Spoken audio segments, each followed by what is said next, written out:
Hey, business owners, we know you know the importance of maximizing every dollar. With the Delta SkyMiles Reserve Business American Express card, you can make your expenses work just as hard as you. From afternoon coffee runs to stocking office supplies and even team dinners, you can earn miles on all your business expenses. Plus, you can earn 125,000 bonus miles for a limited time through October 29th. The Delta SkyMiles Reserve Business Card. If you travel, you know. Minimum spending requirements and terms apply. Offer ends October 29th, 2025.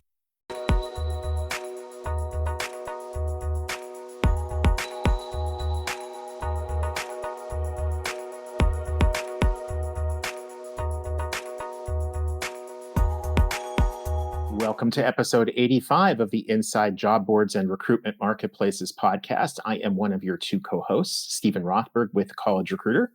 Joined with me here today is my regular co-host, Peter Zollman. It's been a while since I've seen you, my man. No one's ever called me regular before either, but that's okay. My highly irregular co-host, Peter Zollman. That sounds fair to me. And a good afternoon to you. You're moving house next week. We are. And I hope it all goes smoothly. Thank you. I'm sitting in the basement of my son's house in New Jersey, where I came to visit the grandkid for a few days. And it's good to connect. So I will start off with, we love it when the big boys are getting in trouble, right? Or at least, I don't know, in trouble is the right word, but there's certainly always some stuff flinging around at them. It's a little bit like when you're driving down a freeway and you see an accident and you know that you shouldn't be so interested, but you are. Yeah, something like that. So anyway, Indeed is being sued for patent violations. A company called FlexiWorld Technologies sued, saying that 4 features of Indeed's web-based platform and mobile apps infringe 4 FlexiWorld Technologies patents related to methods and systems for mining users' data to provide services over the internet. Well, to call me a patent expert would be patently ridiculous. You're not the only one who makes stupid puns there. Right. It's a competition. But yeah, the stupid pun competition. But good luck to FlexiWorld. It appears that they are not an operating company, which means that they're suing Canon over wireless printers. They're suing Amazon and Roku last year. It owns the patents, but it doesn't do anything with them. My guess is one of two things. Either Indeed will squash them pretty quickly, or they'll settle pretty quickly to get rid of the nuisance value. Yeah.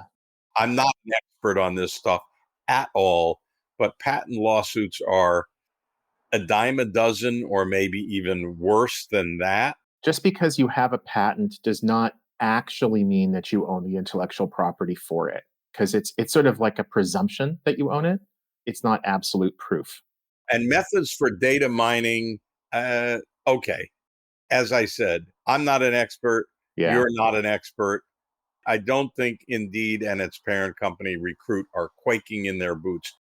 Let's get to the one that's for LinkedIn has been fined $335 million or 310 million euros if you're across the pond. Okay. For violating GDPR, the General Data Protection Regulation in the European Union.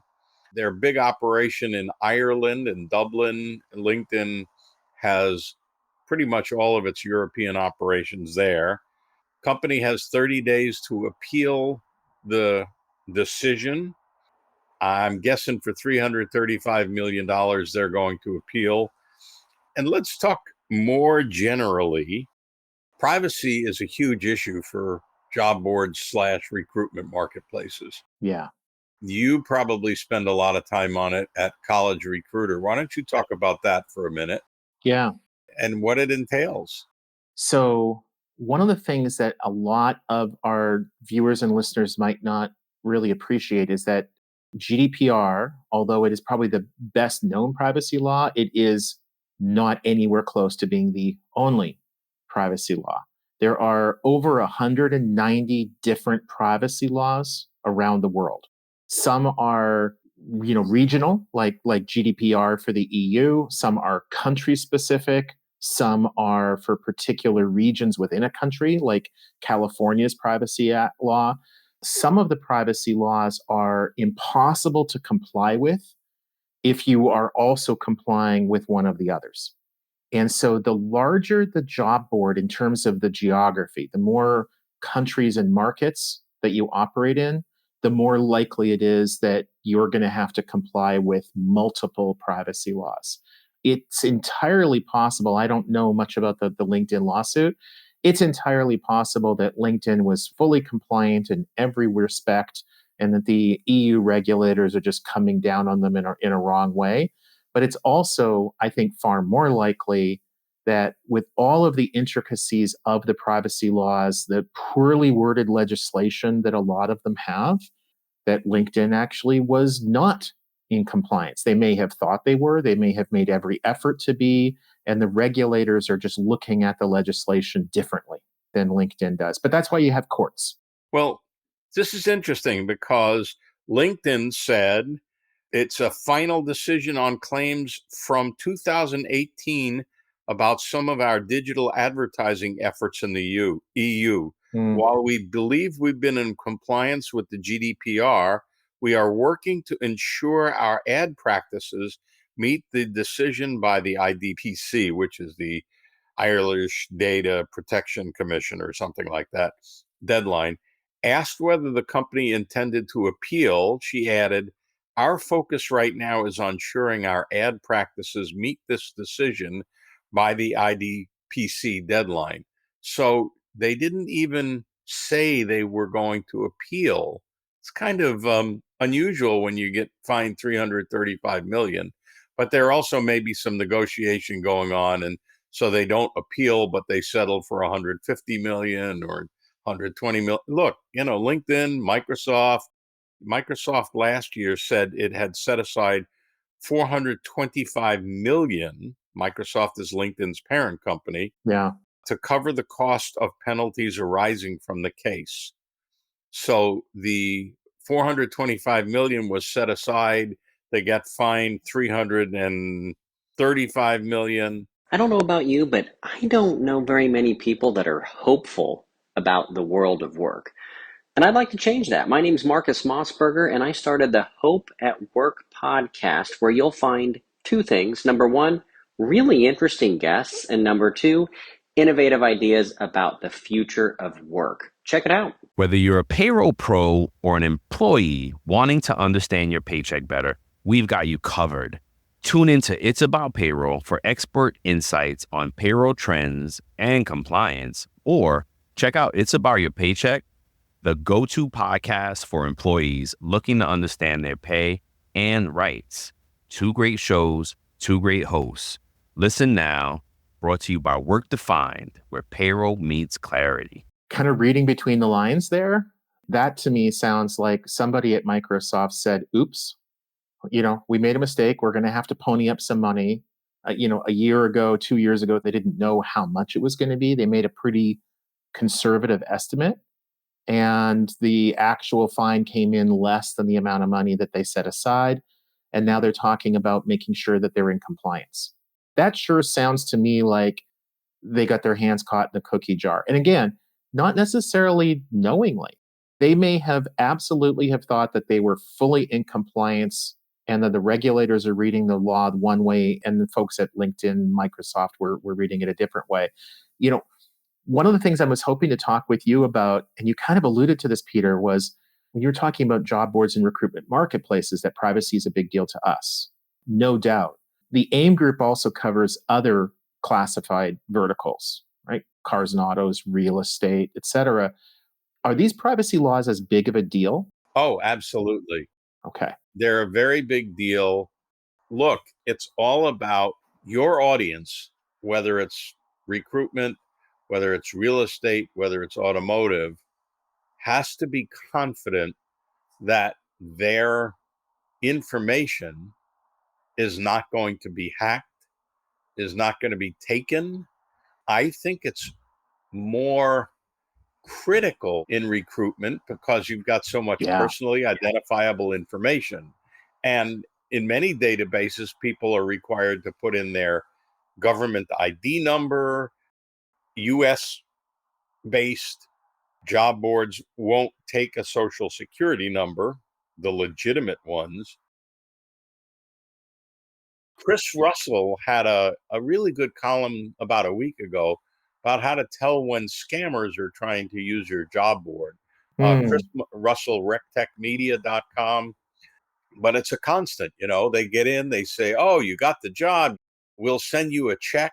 And then use it for this and that. And then they want your social security number. They want your tax ID number, Right. things like that. It's a constant battle for job boards and recruitment marketplaces to make sure that the scammers aren't getting a way to find people who are sometimes desperate to get a job.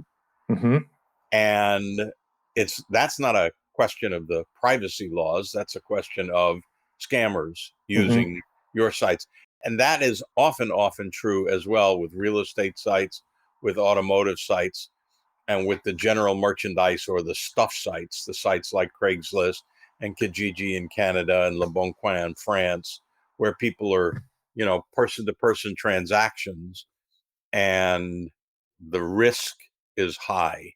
Yeah. So privacy is a big issue for job boards.